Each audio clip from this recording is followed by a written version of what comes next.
Good morning viewers. Fundamentals of E business के chapter number 3 hardware concepts के under आज हम देखेंगे टॉपिक्स कि स्टोरेज डिवाइसेस कौन कौन सी होती हैं। जैसे हमने पहले भी देखा था कि प्राइमरी एंड सेकेंडरी, इसका हम एक आज चार्ट बना के देखेंगे कि फर्दर इनकी क्लासिफिकेशन हम कैसे करते हैं। दूसरा फिर हम देखेंगे, डिफ्रेंशिएट करेंगे इनकी डिफरेंट टाइप्स के बीच में कि how primary and secondary memory are different. RAM and ROM difference क्या है इनका। एस रैम मतलब static RAM and dynamic RAM के बीच में क्या डिफरेंस है। थर्ड नंबर पे हम देखेंगे कि जो प्रोग्राम्स एंड इंस्ट्रक्शंस हैं वो कैसे मूव करते हैं इन and out of the RAM के बीच में, रैम का रोल क्या है, कैसे उसके अंदर इंस्ट्रक्शंस आती हैं और कैसे उसमें से आउट होती हैं। कैचे मेमोरी क्या होती है, प्रोसेसिंग डाटा की कैसे होती है, इसमें CPU का रोल क्या है। तो फर्स्ट ऑफ ऑल अगेन हम इसमें देखेंगे, पहले write a short note on the storage devices. Storage devices कौन कौन सी हैं हमारे पास, कि पहले स्टोरेज डिवाइसेस की डेफिनेशन कि these are the hardware components of the computer that hold the data and instructions, intermediate and final results so that it can be delivered on demand at a later point of time. कि ये ऐसी hardware components हैं computer के जो कि data और instructions को और उनके बीच में जो इंटरमीडिएट और जो फाइनल रिज़ल्ट्स बनते हैं उनको संभाल के रखती है और ऑन डिमांड जब भी हम उसमें से डिमांड करते हैं वो हमें डिलीवर करती है at a later point of time. So इसकी क्लासिफिकेशन क्या है कि सबसे पहले स्टोरेज डिवाइसेस दो तरह की हैं, प्राइमरी एंड सेकेंडरी। प्राइमरी को आगे हम बाइफरकेट करेंगे कि वोलाटाइल भी होती है और ये नॉन वोलाटाइल भी हो सकती है। सेकेंडरी वाली जो हमेशा क्या होती है, नॉन वोलाटाइल, कि इसमें जो डाटा है वो परमानेंट होता है, वो कभी डिलीट नहीं होता अनलेस वो कभी मतलब ख़त्म नहीं होता जब तक अगर हम आप डिलीट ना करें। सो वो क्या है, नॉन वोलाटाइल। तो ये नॉन वोलाटाइल की इसमें कौन कौन सी टाइप्स है, जैसे हार्ड डिस्क के अंदर जो भी डाटा है, कोई पेन ड्राइव है, CD है, DVD, इसको हम अक्सर यूज़ करते हैं। हमें पता ही है कि इसके अंदर जो डाटा हम डालते हैं वो अपने आप डिलीट नहीं होता अगर हम खुद उसको डिलीट ना करें तो वो क्या है, ये सारे परमानेंट टाइप की स्टोरेजेस हैं। फिर दूसरा यहाँ पे आ गया जो प्राइमरी स्टोरेज है। प्राइमरी स्टोरेज इसकी 2 टाइप्स हैं, वोलाटाइल भी है और नॉन वोलाटाइल भी है। वोलाटाइल का मतलब कि इसमें टाइप कौन सी है, रैम, कि इसके अंदर जो डाटा है वो परमानेंट नहीं है, वो सिर्फ कुछ सेकंड्स के लिए या तब तक रहता है जब तक उसको इलेक्ट्रिसिटी की सप्लाई कंटिन्यू रहती है। जो दूसरी तरफ क्या है, नॉन वोलाटाइल, उसमें क्या एग्जांपल है, रोम, रीड ओनली मेमोरी, कि इसका डाटा जो है परमानेंट है और मैन्युफैक्चरर जो है इसके अंदर ऑलरेडी डाटा फीड करके देता है। कौन सा डाटा, फ्रीक्वेंटली यूज्ड डाटा, या जो हम करंटली आम यूज़ करते हैं डाटा को। इसकी फर्दर टाइप्स हैं रोम की, कि प्रोम, ई प्रोम, ई प्रोम। इसको हम फर्दर डिटेल में पूरा एक टॉपिक देखेंगे। इधर पहले हम देखते हैं वोलाटाइल, जो सबसे एक इम्पॉर्टेंट पार्ट है और ये काफ़ी कॉस्टली पार्ट है किसी भी कंप्यूटर का, RAM, random access memory. Random access memory को हम मेनली वैसे 2 कैटेगरीज के अंदर डिवाइड करते हैं, static RAM and dynamic RAM. But यहाँ पे एक नई रैम आपने थोड़ा सा एक इंट्रोडक्टरी पार्ट्स का ध्यान में रखना है कि मैग्नेटिक रैम क्या होती है। मैग्नेटिक रैम को हम पहले कर लेते हैं कि इसका नाम पूरा है मैग्नेटो रेजिस्टिव रैम। ये रैम थोड़ा सा लेस वोलाटाइल है, कि इसके ऊपर जो डाटा स्टोर होता है वो मैग्नेटिक जो इसकी इम्पल्सिस हैं उनके हिसाब से वो स्टोर होता है और वो जल्दी लूज़ नहीं होता।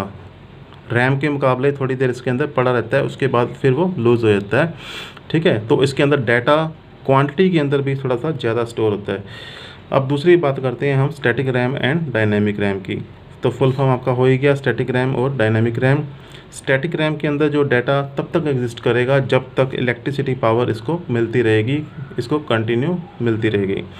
दूसरी जो तरफ जो डायनामिक रैम है, इसके अंदर डाटा सिर्फ एग्जिस्ट करता है कुछ एक मिली सेकेंड्स के लिए, उसके बाद उसने अपने आप ही इरेज होते रहना है और अपने आप ही रीफ्रेश होते रहना है कि एक पर्टिकुलर रीफ्रेश मेमोरी की हेल्प से। ठीक है, तो इसमें चाहे इलेक्ट्रिसिटी की सप्लाई कंटिन्यू होती रहे पर इसने अपना डाटा कुछ एक मिली सेकेंड्स के बाद अपने आप ही लूज़ करते ही रहना है। तो ये था इसकी जो डिफरेंट टाइप्स। पहले आज हम देखेंगे कि जब भी हम कोई कंप्यूटर को स्टार्ट करते हैं या कोई जो एप्लीकेशन हम स्टार्ट करते हैं तो उस वक्त रैम का रोल क्या है, कैसे इसके अंदर इंस्ट्रक्शंस आती हैं, कैसे इसके अंदर से इंस्ट्रक्शंस वापस बाहर जाती हैं। So it is very very important part.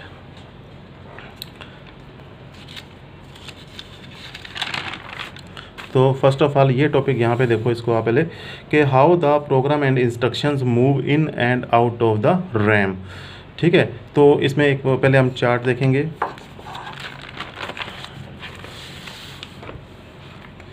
इस चार्ट के अकॉर्डिंग देखो यहाँ पे अगेन इसका हेडिंग क्या है, transfer of programs and instructions in and out of the RAM. तो स्टेप 1, जैसे मान लो कि जब भी हम कोई कंप्यूटर चलाना होता है तो पहला स्टेप क्या है, हम उसको टर्न ऑन करते हैं, स्टार्ट करते हैं कंप्यूटर को।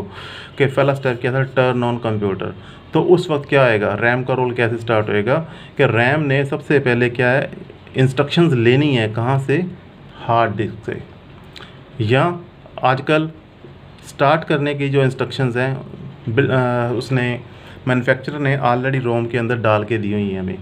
ठीक है, तो वहाँ से रैम ने उसमें से इंस्ट्रक्शंस लेनी है, कौन सी कहेंगे इसको, ऑपरेटिंग सिस्टम इंस्ट्रक्शंस मिलेंगी इसको। इस रैम के ऊपर फिर फर्दर प्रोसेसर काम करेगा और उसमें हमें कंप्यूटर के ऊपर एक नज़र आ जाएगा एक ऑपरेटिंग सिस्टम इंटरफेस कि कंप्यूटर हमारा जब स्टार्ट हो जाता है, एक नीले रंग की वो हमारे पास फिल्म उसके ऊपर स्टार्ट हो जाती है। ठीक है, तो इसमें क्या शो करेगा, सिर्फ ऑपरेटिंग सिस्टम विंडो। उसके बाद स्टेप 2 के अंदर, स्टेप 2 में इसने क्या करना है कि अब मान लो कि हम उसमें ब्राउज़र एक कोई ओपन करते हैं, ठीक है, क्रोम या कोई और गूगल वगैरह। ठीक है, तो उसमें अगर हम कोई ब्राउज़र उसमें ओपन करते हैं, अगेन क्या होएगा, रैम ने क्या करना है, सबसे पहले इंस्ट्रक्शंस हार्ड डिस्क में से निकल के आएंगी ब्राउज़र से रिलेटेड, वो इसके अंदर जाएंगी रैम के अंदर। फिर रैम ने क्या करना है, आगे ब्राउज़र वाला इंटरफेस ओपन कर देना है, ब्राउज़र इंस्ट्रक्शंस देनी है, ब्राउज़र का इंटरफेस ओपन कर देना है। अब कंप्यूटर मॉनिटर के ऊपर क्या है, हमारे पास दोनों अब शो होएंगे, वो नीली स्क्रीन भी नज़र आएगी हमें, शो द ऑपरेटिंग सिस्टम, और नाल साथ में इसके क्या आएगा, ब्राउज़र का विंडो भी शो होएगा, इंटरनेट वाला। अब मान लो कि अब तीसरा इंस्ट्रक्शन मैंने एक और इसको दे दिया कि मैं पेंट प्रोग्राम भी मैंने साथ के साथ ओपन कर दिया। अब अगेन क्या आएगा कि हार्ड डिस्क के अंदर से पहले पेंट की इंस्ट्रक्शंस जाएंगी रैम के पास, फिर रैम में से आगे जाएंगी, पेंट का इंटरफेस उसमें ओपन होएगा कंप्यूटर मॉनिटर के ऊपर। अब कंप्यूटर मॉनिटर क्या शो करेगा, जो ऑपरेटिंग सिस्टम स्टार्टिंग था, ब्राउज़र भी ओपन करे उसमें शो होएगा, साथ में पेंट की विंडो भी शो होएगी। तो साथ के साथ हमने ये देखना है कि रैम की स्ट्रेंथ भी यहाँ पे कंसीडर होनी चाहिए कि रैम अगर आपकी स्ट्रॉन्ग होएगी तभी क्या होएगी, 2 एप्लीकेशन या 3 एप्लीकेशन हम एक टाइम के ऊपर ओपन कर सकेंगे। ठीक है, तो इसकी इसलिए हम कहते हैं कि जिस कंप्यूटर की रैम जितनी ज़्यादा स्ट्रॉन्ग होती है उतना ही वो डाटा ज़्यादा अपने ऊपर स्टोर कर लेती है पर सेकेंड। ठीक है, उसी से डिसाइड होती है कि रैम की पावर कितनी है। ठीक है, तो इस अब रैम ये ज़्यादा स्ट्रॉन्ग थी तो उसने क्या हुआ, तीनों प्रोग्राम उसने यहाँ पे ओपन कर दिए, ऑपरेटिंग सिस्टम भी कर दिया, ब्राउज़र भी ओपन कर दिया और पेंट की इंस्ट्रक्शंस भी ओपन कर दी। अब मान लो कि चौथे स्टेप के अंदर मैं एक आधी इंस्ट्रक्शन बंद कर देता हूँ इसके अंदर कि exit out of the browser कि मैंने अब ब्राउज़र को बंद कर दिया, तो क्या आएगा, अगेन अब क्या आएगा कि रैम की चिप में से जो ब्राउज़र वाली इंस्ट्रक्शन थी वो वापस बैक हो जाएंगी हार्ड डिस्क के अंदर। ठीक है, और इधर आप क्या देखोगे, मॉनिटर के ऊपर भी आपको अब ब्राउज़र का जो इंटरफेस है वो डिसअपीयर हो जाएगा। रेड लाइन में मैंने लिखा है ब्राउज़र विंडो डिसअपीयर। अब इसके ऊपर क्या शो होएगा, सिर्फ ऑपरेटिंग सिस्टम जो नीले रंग की स्क्रीन है और साथ में पेंट वाली विंडो सिर्फ नज़र आएगी।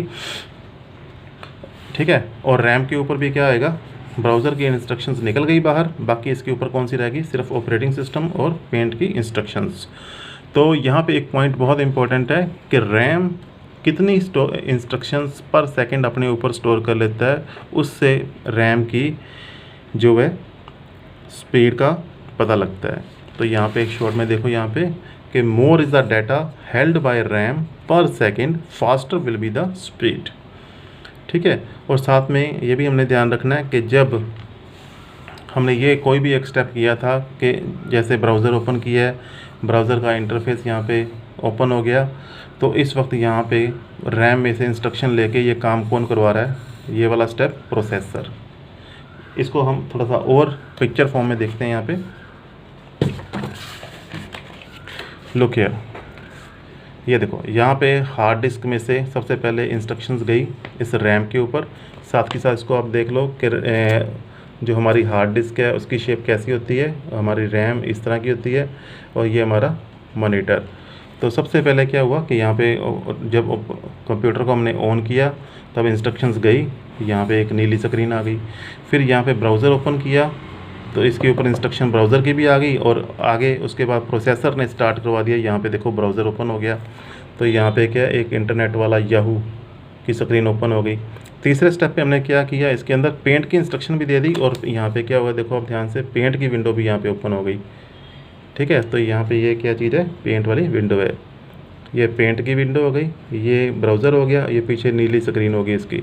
अब उसके बाद मैंने क्या किया, यहाँ से अब ब्राउज़र को बंद कर दिया, तो इसकी ब्राउज़र की जो इंस्ट्रक्शन यहाँ पे पड़ी थी ऑलरेडी वो वापस चली गई हार्ड डिस्क के अंदर। और यहाँ पे देखो आप ब्राउज़र ख़त्म हो गया, सिर्फ ये ऑपरेटिंग सिस्टम पड़ा है, और साथ में हमारे पास क्या पड़ा है, पेंट की इंस्ट्रक्शंस पड़ी हैं।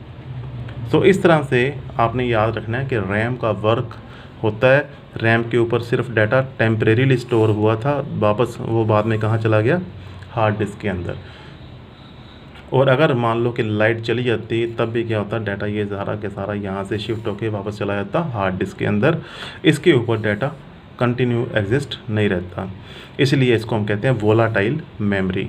ठीक है, अब आप पिक्चर देखोगे रोम की, तो अब पहले ये रैम है, रैम की एक पिक्चर और देख लो आप। It is also RAM, random access memory, volatile type की। दूसरी तरफ ये हमारे पास क्या है, रोम। रोम की चिप है यहाँ पे, जिसको हम कहते हैं फर्मवेयर, जिसके अंदर मैन्युफैक्चरर ने ऑलरेडी डाटा फीड करके हमें दिया हुआ है।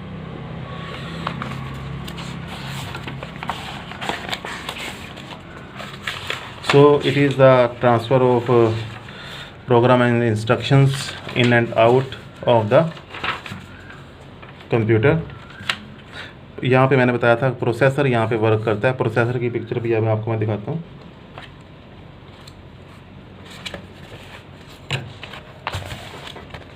तो ये देखो इंटेल का प्रोसेसर यहाँ पे लगा हुआ है, कोर i7। तो इस तरह का ये क्या प्रोसेसर। अब इतना अगर आपको ध्यान में रह जाए कि जब भी कोई प्रोग्राम स्टार्ट करना है, चाहे कंप्यूटर को ही समय स्टार्ट करना है, तो हमेशा जो इंस्ट्रक्शंस हैं पहले हार्ड डिस्क से निकल के कहाँ पे आती है, रैम के अंदर। फिर रैम के ऊपर प्रोसेसर काम करता है और उसको मॉनिटर के ऊपर शो करता है।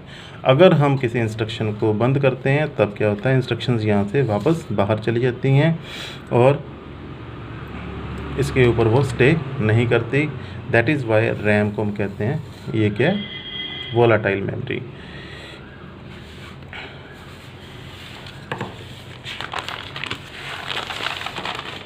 Now we will do the major differences between the primary and secondary memory.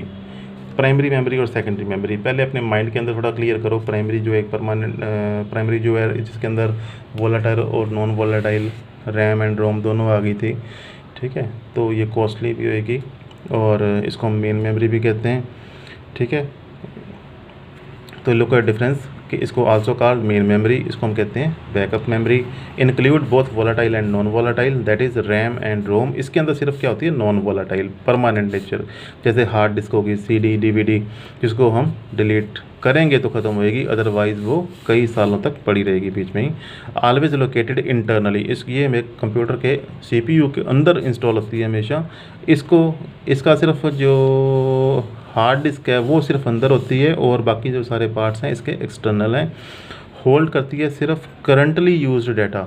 अभी हमने देखा था प्रोसेस के रैम जब मौके के ऊपर ही उसने डाटा लेना है हार्ड डिस्क से, जो करंटली वो कोई यूज़र यूज़ कर रहा है, उसके बाद उसके ऊपर वो डाटा रिटेन नहीं रहता।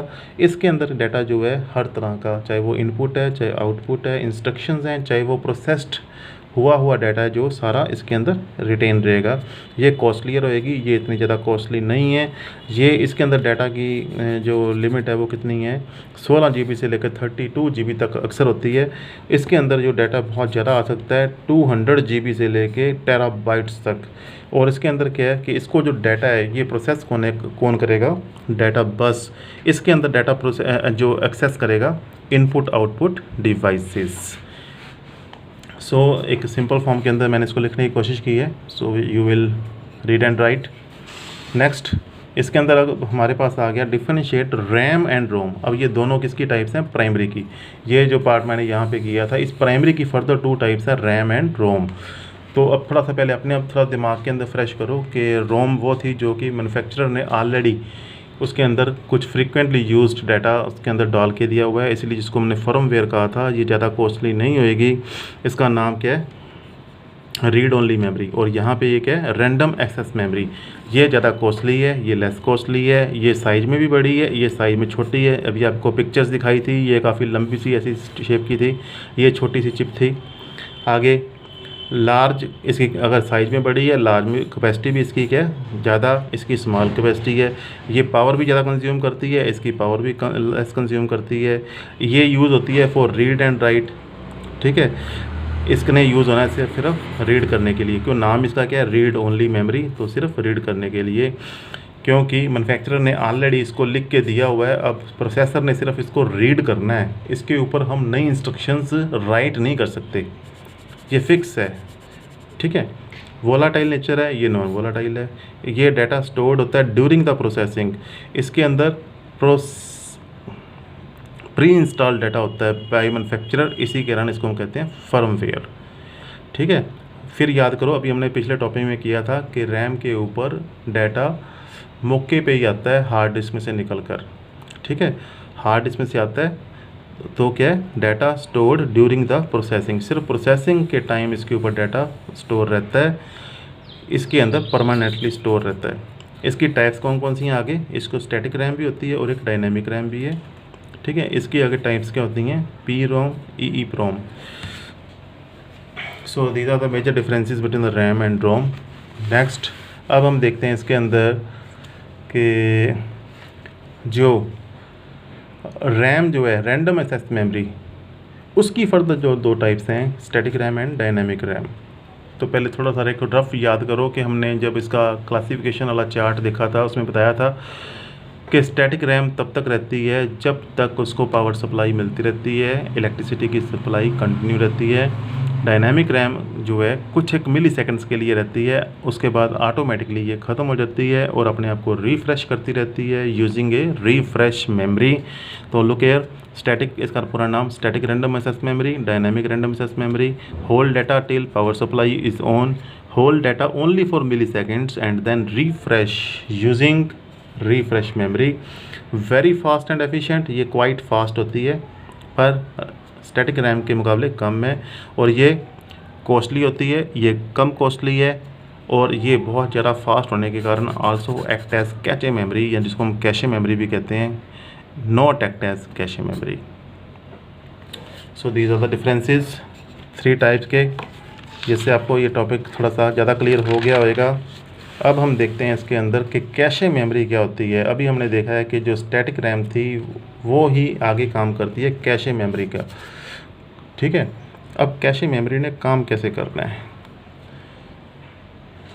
देखो इसमें क्या है कि पहले डेफिनेशन देखते हैं कैशे मेमोरी है क्या। कैशे मेमोरी क्या होती है, it is a temporary storage area, कि एक टेम्परेरी सा एक स्टोरेज है, टेम्परेरी मेमोरी है, जिसका काम है एनहेंस करना CPU की स्पीड को।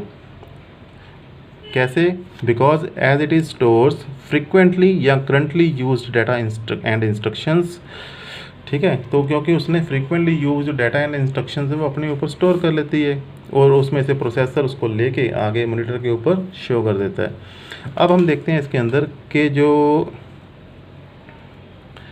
स्टार्टिंग में क्या है, एक पार्ट ऑफ रैम जो स्टैटिक रैम है वो ही एक्ट करता है कैशे मेमोरी, जो हम पिछले टॉपिक में बता चुके हैं कि रैम का ही एक छोटा पार्ट कैशे मेमोरी का काम करता है। पर आजकल जो, और यही जो काम है आपको मैन्युफैक्चरर रोम के अंदर डाल के भी दे सकता है प्री इंस्टॉल्ड। और तीसरी इसके अंदर एक नई जो एडवांसमेंट और आ गई है आजकल के लेटेस्ट कंप्यूटर्स के अंदर, वो क्या किया है कि इवन जो प्रोसेसर है मैन्युफैक्चरर ने उसके अंदर ही डाल के दे दिया आपको, प्रोसेसर के अंदर ही वो सारी उसने आपको इंस्ट्रक्शंस डाल के दे दी जो कि फ्रीक्वेंटली यूज्ड हैं, जो हम कैचे मेमोरी की तरह हमें चाहिए लगातार बार बार। ठीक है, तो उसको उसने भी प्रोसेसर के अंदर भी उसने 3 लेवल की डाली हैं, level 1, level 2 and 3 cache memory. ठीक है, तो अब हमें ये पता लग गया कि जब जो इस तरह की कैशे मेमोरी है हमें कैसे कैसे मिल सकती है। एक तो प्रोसेसर के ऊपर भी हो सकती है कि L1, L2 and L3 3 level की कैशे प्रोसेसर के ऊपर ही है, या सेकंड नंबर पे रैम के अंदर कि जो रैम के ऊपर आएगी पहले कैशे मेमोरी, और तीसरा जो हार्ड डिस्क में से आएगी निकल के। ठीक है, जो हमने उसके अंदर देखा था। तो यहाँ पे एक चार्ट से थोड़ा सा और क्लियर होएगा कि हमने जो प्रोसेसर है, प्रोसेसर ने मॉनिटर के ऊपर कुछ भी शो करने के लिए जो इंस्ट्रक्शंस मिली हैं, ठीक है, तो वो कहाँ से लेता है, या तो वो लेता है खुद प्रोसेसर के ऊपर ही थी layer 1, layer 2 and layer 3 layer जो इसके ऊपर कैसे बना हुआ था। अगर इसके ऊपर नहीं है तो वो कहाँ से लेगा, रैम से, या कैचे मेमोरी जो कि रैम का ही एक पार्ट है। ठीक है, और रैम ने आगे कहाँ से लेनी है, हो सकता है कि वो आपस में इंटरचेंज कर रहे हो कैचे मेमोरी, क्योंकि आपस में एक दूसरे के ही पार्ट्स हैं ये। और अगर मान लो कि उसके अंदर रैम के पास या कैचे के अंदर वो रिक्वायर्ड इंस्ट्रक्शंस नहीं है, तो वो अल्टीमेटली अगर कहीं से इंस्ट्रक्शंस नहीं मिलती, ना यहाँ इसके प्रोसेसर के ऊपर मिलती हैं ना रैम के ऊपर मिलती हैं, तो रैम कहाँ से ला के देगी उसको, सेकेंडरी मेमोरी से। तो सेकेंडरी मेमोरी में से डाटा पहले किस में जाता है, रैम के अंदर, फिर रैम किसको प्रोवाइड कर देगा, प्रोसेसर को। सो प्रोसेसर के पास अब क्या ऑप्शंस होगी सारी, दोबारा हम करते हैं कि या तो प्रोसेसर के ऊपर ही है लेयर 1, लेयर 2, लेयर 3, या वो कैचे मेमोरी से ले लेगा, या रैम से ले लेगा, या रैम उसको कहीं से अरेंज कर देगा, कहाँ से, secondary memory hard disk drive से। So in this way the cache memory works. Now further एक क्वेश्चन और करना है हमने, रोम, जो अभी मैंने बताया था कि जिसके अंदर फर्दर टाइप्स थी, पी रोम, ई प्रोम, ई प्रोम। ये क्या चीज़ है, जिसको हमने फर्मवेयर भी नाम दिया था, कि जिसके अंदर मैन्युफैक्चरर ने ऑलरेडी इंस्ट्रक्शंस इंस्टॉल्ड करके दी हुई हैं। क्या नाम है इसका, रोम। रोम का पूरा नाम क्या है, रीड ओनली मेमोरी, के as its name indicate it is use only for reading, कि ये सिर्फ रीडिंग के काम आती है। राइटिंग तो इसके ऊपर ऑलरेडी परमानेंट की हुई है, जो कि इरेज नहीं हो सकती। We can not write new data on it is permanent storage.